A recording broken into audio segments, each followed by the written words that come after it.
My name is Nell. I'm 30 years old, and until about 2 years ago, I spent my mornings in a headset at a dispatch desk inside a corrugated steel building just off Macleod Trail in Calgary. The company was called Western Crest Moving. We relocated offices, warehouses, whole households across southern Alberta, sometimes as far as Edmonton or Lethbridge. The dispatch room smelled like stale coffee and dry erase markers, and the radio crackled all morning with drivers checking in from loading docks and apartment towers across the city. I liked the work. It required a kind of precision that most people underestimate: routing trucks, managing time windows, coordinating crews, rebuilding the whole day in real time when a client called at 8 in the morning to say they'd changed their mind about the staircase furniture. It wasn't glamorous, but it was honest, and I was good at it. Everything changed the October. My father arrived 45 minutes late to Thanksgiving dinner and opened with the comment that became the reason I'm telling this story at all. My aunt and uncle hosted that year at their place in Deer Run. The house smelled like roasting turkey and garlic bread, and everyone was already into their second glass of wine by the time my father walked in, still in his sight jacket, still answering text. My father built a commercial construction company, from a 2-truck operation into a firm with nearly 90 employees, doing commercial builds and tenant improvements across Calgary. He is the kind of man who fills a room just by entering it, even when he's late. He made his way around hugging people, slapping backs, and landed eventually beside me at the kitchen counter where I was cutting the bread. My cousin had just announced making partner at his accounting firm in Toronto. My uncle was beaming about it. My father reached past me for a cracker, and without lowering his voice at all said, "Meanwhile, my daughter is out there routing box trucks for a living. Must be nice not having the stress of a real career." A few people laughed. My aunt redirected quickly to something about the side dishes. My father moved on, like he'd told a harmless joke about the weather. I kept cutting the bread. I said something like, "It all looks great," and that was the surface of it. But I've thought about that moment every day since, because it wasn't the first time, and it wasn't even the harshest version. It was just finally the last. At home, the comparison showed up in quieter ways. My younger brother coordinated estimating and project management at my father's company. When my mother introduced him to people, she led with his title. When she introduced me, she said I was still figuring things out. I was 28 years old. I had stable income, no debt, and a very clear idea of where I was headed. I just hadn't told anyone yet, because some people decide who you are before you've had a chance to finish. What no one knew was that for the previous 14 months, I had been enrolled in the CPA professional education program through Mount Royal University's evening cohort. 2 nights a week after my dispatch shifts, and most of Saturday mornings, I sat at my kitchen table with financial statements and case studies and practice exams. I kept a folder on my phone labeled simply CPA Notes. I read about cash flow analysis on my lunch breaks and reviewed audit standards on the LRT home. I was building something in a direction nobody around me was looking. I stopped explaining myself because I'd learned it didn't help. My family had made their assessment. The only thing that could change it was proof. And even then, some people would rather keep the wrong version of you than admit they'd misjudged.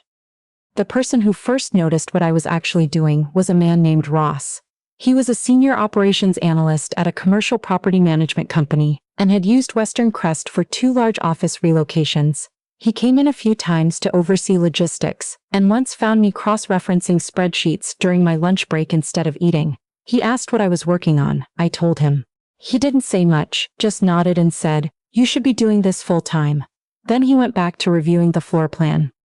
8 months later, he forwarded me a job posting with one line underneath it: "You're ready for this." The position was Junior Financial Analyst at Meridian Property Group, a mid-sized commercial property management firm operating office towers, industrial facilities, and mixed-use developments across Calgary and Red Deer. I applied. I interviewed. I got the offer. I didn't call home to tell anyone. 15 months after that Thanksgiving kitchen, a contract renewal application landed in my inbox from a commercial construction firm seeking to continue as Meridian's primary maintenance and tenant improvement contractor. The contract value was just over $10.5 million annually. The file was assigned to me for financial risk assessment. The company was my father's. I sat with the file on my desk for a long time before I opened it. The first thing I noticed was that the numbers didn't match the version of the business my father described at family dinners. He talked about growth, about bigger projects, about hiring more crews. The financial statements showed something more complicated. Revenue had stayed relatively strong, but profit margins had been compressing for 3 consecutive years. Receivables were stretched thin. Invoices outstanding for 90, sometimes 120 days. Cash reserves had dropped sharply. The company had taken on 3 large simultaneous projects in the previous 18 months, each requiring significant upfront labor and material costs before the first client payment arrived. The business wasn't broken, but it was being pulled further than it could support. I flagged the connection to my supervisor before going any further. I told her exactly what the relationship was.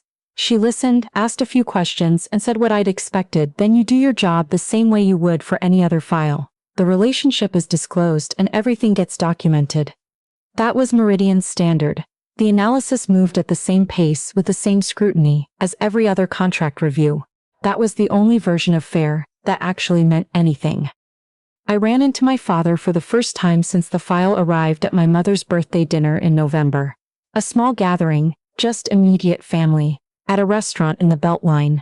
My brother was already talking about a project on the northeast end of the city. My father arrived, looked across the table at me, and noticed I wasn't wearing the Western Crest fleece he probably still pictured me in. I was wearing the blazer I kept at the office for last-minute meetings. "You got an office job?" he asked, the same casual tone he'd used to ask about a new restaurant. Before I could say anything, my mother said, "She does some kind of financial work at a property company. Indoors, at least." And that was it. Nobody asked which company. Nobody asked what the work actually involved. My brother picked up his thread about the Northeast project. My father nodded along, and I finished my soup without filling in the blanks. Sitting there, I understood something I hadn't been able to name before. My family wasn't cruel. They just formed a picture of me, and revising it would mean admitting the original picture had been wrong. Most people don't voluntarily do that. They keep the version that makes their past judgments feel reasonable. Back at Meridian, the review continued. My team spent 2 weeks going through the financials. I visited 2 of my father's active sites as part of Meridian's standard contractor assessment process. Some of the crew recognized me from years back, from Saturdays when my father used to bring me out on site when I was a kid. They didn't know what I was doing there in a different capacity. They talked openly. I heard about a subcontractor dispute that had held up a job on Glenmore Trail for 6 weeks. I heard about a materials supplier who'd stopped extending credit. None of it matched the tone of the dinner table updates I'd been hearing for years. The picture that emerged wasn't a story of a bad business. The work quality was solid, the crews were experienced, the client references were largely positive. It was a story of a confident owner who believed growth could outrun structural problems. Every new contract had been signed before the previous one had fully paid out. Every expansion had been funded with revenue that hadn't arrived yet. My father had spent 25 years believing that bigger was always the direction forward. Now the same instinct had stretched the company past what it could carry. The phone calls from home started the week after the management presentation. My father had come into Meridian's offices on 6th Avenue with his operations manager and a project coordinator. I was in the room as part of the analyst group, seated along the side wall. He shook hands around the conference table, mentioned the company's 8-year relationship with Meridian, walked through the project highlights. He didn't look toward the analysts against the wall. Halfway through, my supervisor asked a question about projected cash flow for the coming fiscal year. The answer from the operations side was incomplete. She turned to me. "Could you walk through what the financial review identified in that area?" My father turned to find the voice. He found me instead. There was a moment, brief, maybe 2 seconds, where the room was very quiet even though nothing had stopped. He looked at me the way you look at something that doesn't fit where it's sitting. Not angry, not embarrassed yet, just recalibrating.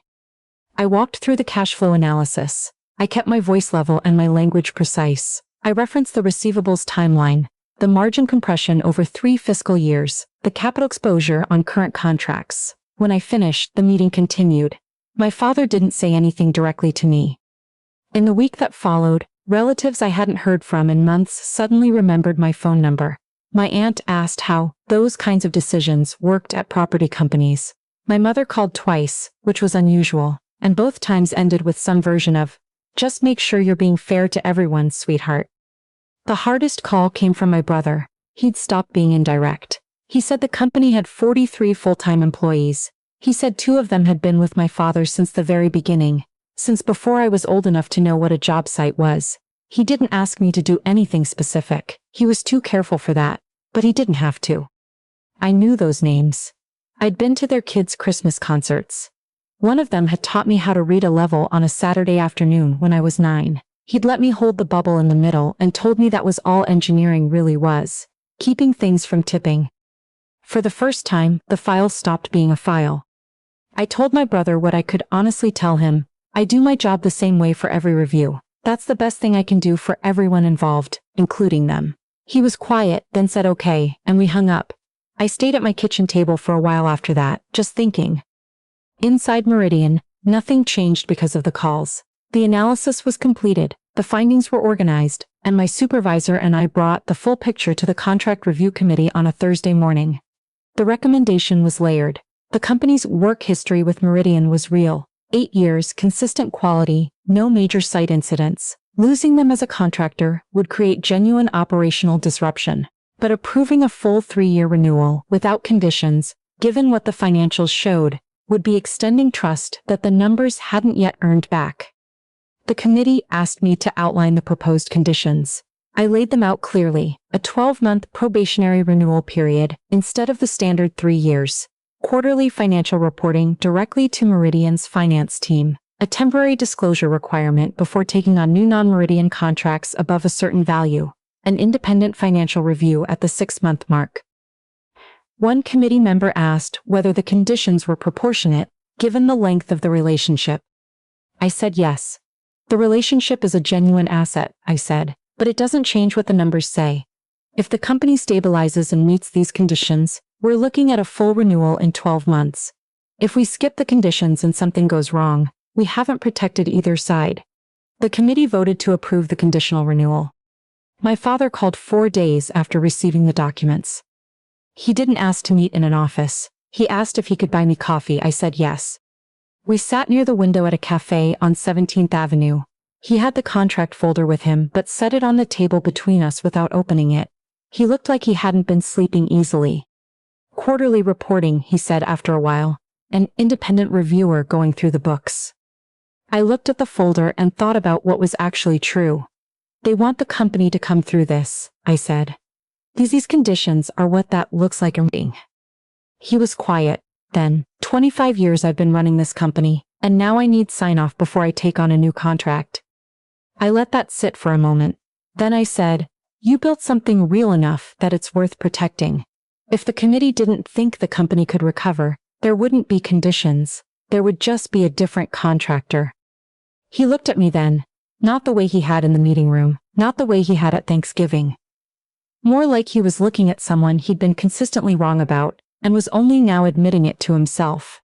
He didn't apologize. He didn't bring up anything that had happened before. He picked up his coffee and held it, and after a while he said, I kept thinking the next project would fix what the last one cost, that it would all balance out eventually. I know, I said. Did you know that's what you'd find in the file, before you opened it?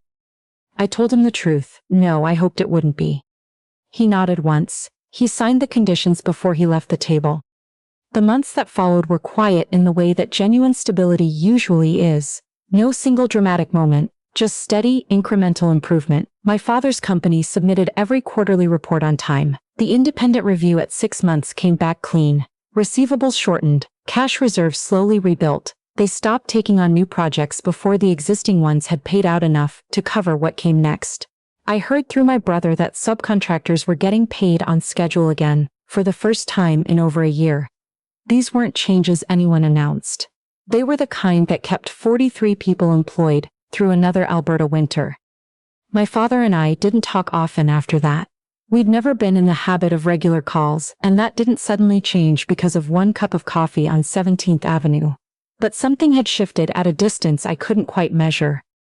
I ran into one of his long-serving project managers at the superstore on Elbow Drive one Saturday morning. He recognized me immediately and said my father mentioned me differently now. I asked what he meant.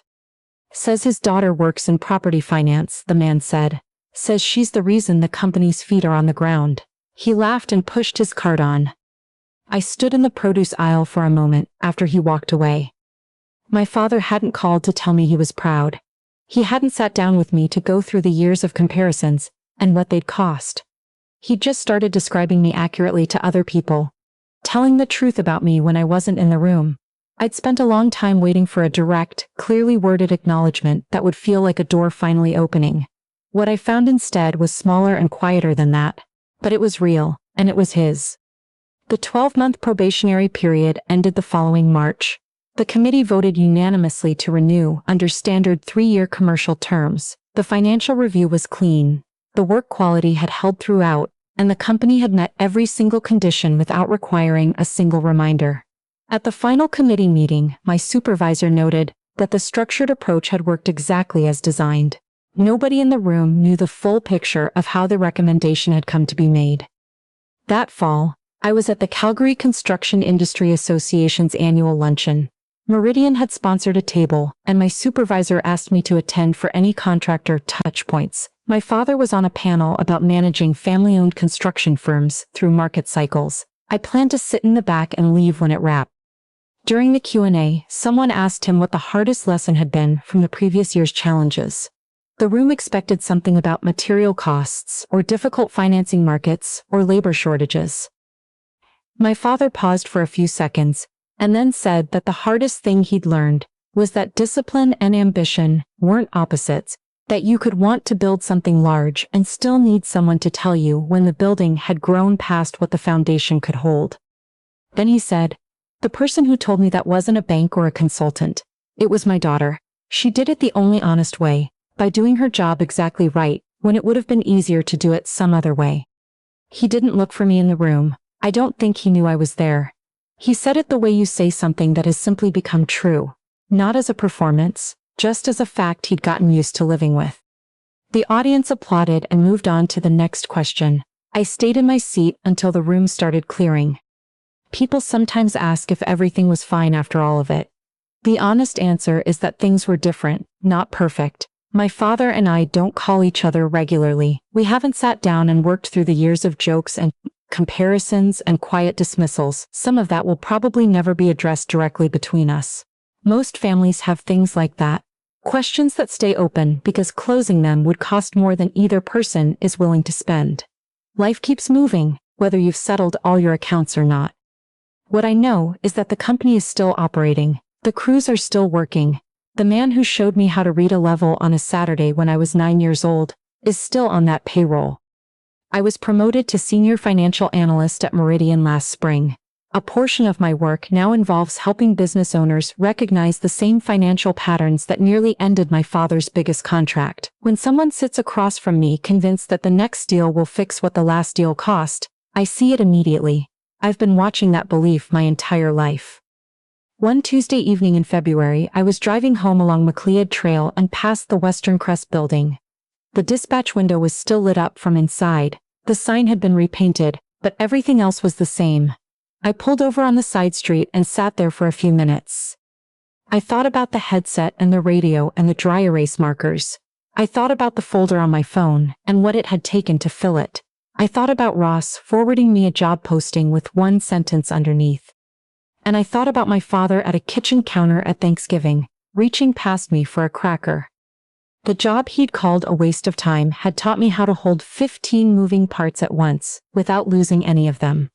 It had taught me that the work that looks simple from the outside is almost never simple from the inside, and the patience I'd built in that dispatch room turned out to be the thing that mattered most when the file landed on my desk, and the easy choice was sitting right there beside the right one. I'd always known the difference. That desk is where I learned why it matters.